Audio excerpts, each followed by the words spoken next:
Hello everyone, I'm Nini FC and this is Blue Lions TV, and today I'm bringing you guys a match review of our 1-0 win over Manchester United yesterday.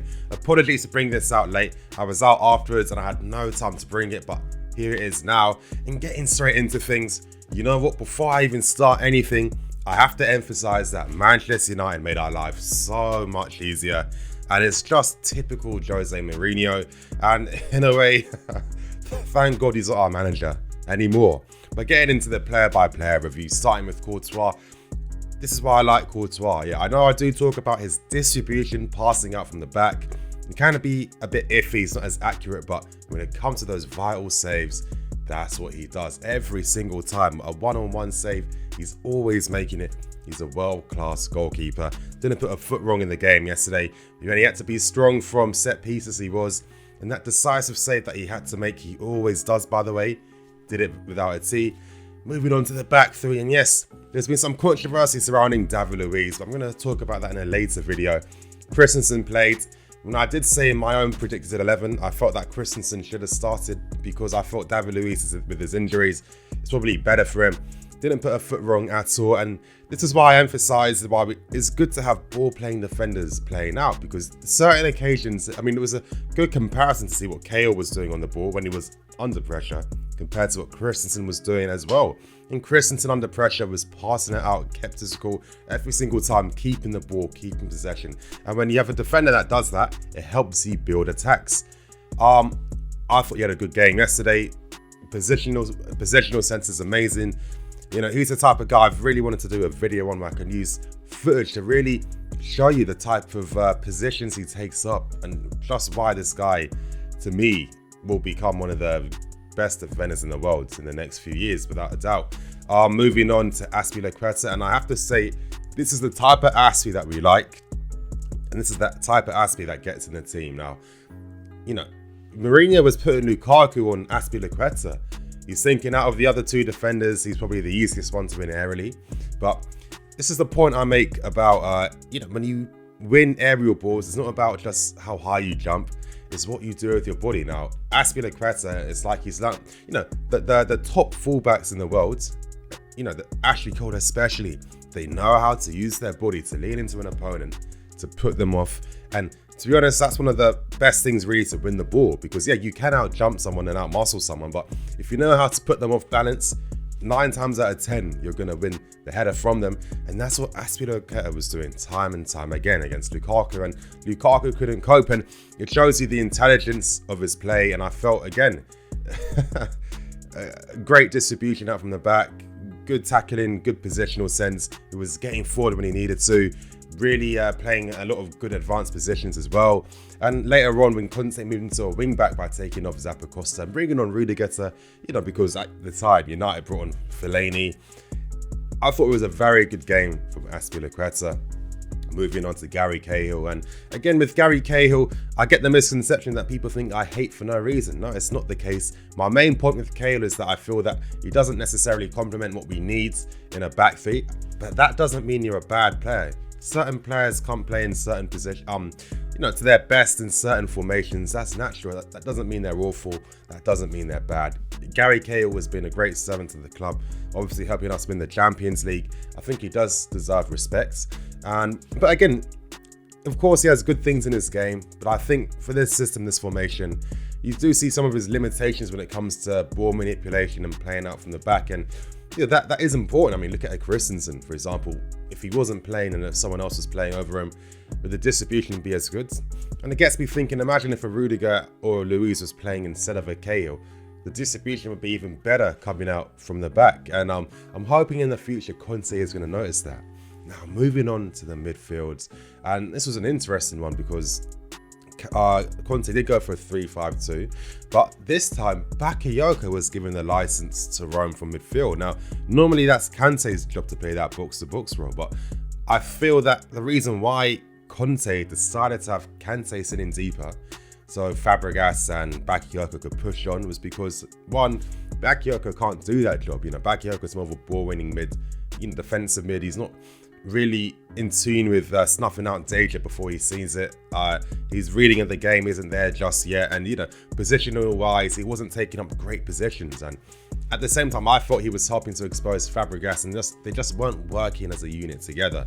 But with Conte playing deeper and playing a more defensive role, similar to what he was doing at Leicester, he was really mopping up the danger, and his passing is the distribution out from the back. Now, I always stress this about N'Golo Kante. What I feel makes him a world-class player is what he does with the ball. Now, he does something that's very simple, but you never see most players doing it. And that is, when he gets the ball, one-touch control, one-touch pass. Now, the elegance of it, the genius of it is very understated, but that's what you need. That's what helps you build attacks. That's what makes you play quickly. And when you have a guy that knows what to do with the ball every single time, especially when he's winning it in whatever position, anywhere on the pitch, it makes a big difference to help kickstart attacks. It also helps Fabregas get the ball in better positions, similar to like a Makelele. Now, if anything, Kante looks more like Makelele than I've ever seen him look in his career so far, and testament to what he brings to the team. And it's going to be interesting to see how Conte is going to use him. Kante playing a deeper role, as I was stating before, during the summer. I think that makes sense. I felt that in an offensive capacity, could he really turn into that Michael Essien-like figure? Who knows?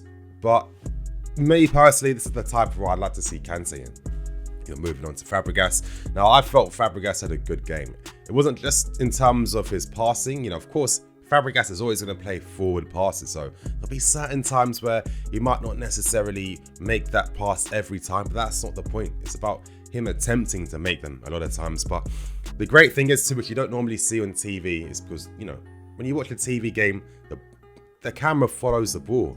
Now with Fabregas, it's his positioning, it was his movement off the ball, which was amazing. And that was what was giving Fabregas and Morata help. And it just worked in tandem and it complemented each other so much. And it was a good performance. And this is what I mean, playing to players' strengths. Now, if that means Kante will be deeper and Fab playing that role, I think it could work a lot. Moving on to Bakayoko.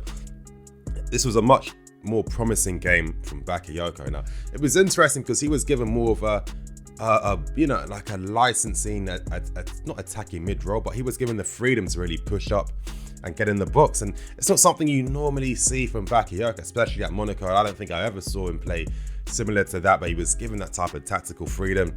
And of course, I thought it was a more promising game from him. We were noticing some of his runs in midfield a bit more. His passing was a bit iffy at times with his, giving the ball away a bit. Some sloppy passes as well. Getting into the box, I really thought he should have buried that chance he got, especially when it came on his right foot. I didn't understand how he missed it, but it was a promising performance, and it did get me thinking though. We had a guy in Ruben Loftus-Cheek that would have really suited what Conte wanted in that game yesterday to a T, because he really complements that attacking role that you'd want in the midfield. And I don't know, I'm hoping that Conte will bring this guy back next season and really see him as a vital part of the midfield. I'm hoping that's the case. I felt that Loftus-Cheek would have performed this amazingly in this game. And moving on to the in front two, and Morata and Hazard. And I make this point about Morata all the time. Now, I know recently with our bad form, it's a typical thing that happens where people will criticize things, be too critical, and they're looking in the wrong areas. One criticism we were getting is, we're missing Costa for his drive and his bullying ability, as if that really means much. Now, I see things in like a spectrum. So yeah, if we are missing out on some of Costa's tenacity, that's probably like 5%. Now, to me, that's not really such a big thing we're missing out on. The main thing Morata brings, and this is why he's really helped to transform the attack a lot more, is his ability to play football. The guy drops deep, links up play, he can switch play, he can play a pass. It's the type of forward we've needed for this system for a very long time. Of course, is a better striker. He's more clinical. He's going to take chances that Morata's not taking just yet. But you know what? I really feel that Morata's overall play is much more beneficial to the team because it's faster, it's quicker. He can run at people faster. He can play people in. He can drop deep. He can win balls aerially, which Costa could never do. And I really felt at times he was kind of bullying a Chris Smalling in a way. And what I like about Morata is that his willingness to, he put his body on the line and he gets in there. And I think he's been a very good player. And the goal he scored, what a goal. World-class goal. The neck muscle. And it's not very often that we've been seeing a lot of headed goals in football recently. And Morata's really, he's really showing his class.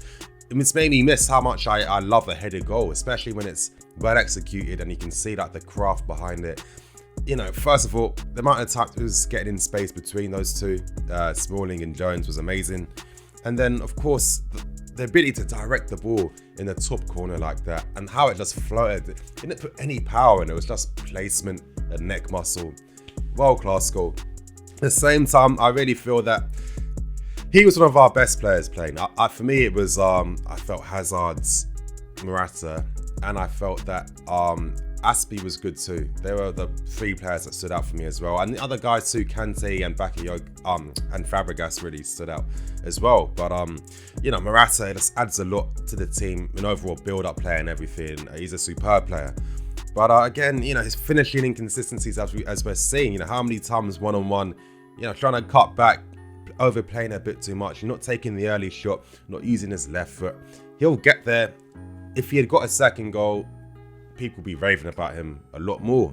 And moving on to Hazard, Hazard's just world class. And just noticing how strong he is, his lower balance, his core, his ability to hold off anyone, no matter how big they are. He's a real genius because it's all about, when we see strong players, a lot of times we think it's brute force. It's not. It's knowing how to use your body. That's the most important thing.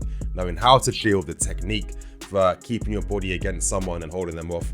That's something that's overlooked and underlooked. And one guy who was amazing and that was actually Drogba. Now, he wasn't actually the most physically strong player you'll see on the pitch. No way. Looking at him without a shirt, he didn't look any different from a lot of the other players, but he knew how to time his body for a tackle and how to place his body in front of goal. And it was really great seeing Hazard and the rest do that. And, Hazard's movement, that free roll, it is a joy to watch at times. United couldn't cope at all and it was just too effortless. The guy is one of the most complete players I've ever seen play for Chelsea. He can beat someone, he can score, he can shoot from distance. His ability to play people in, he can find the pass. Complete player, world-class player.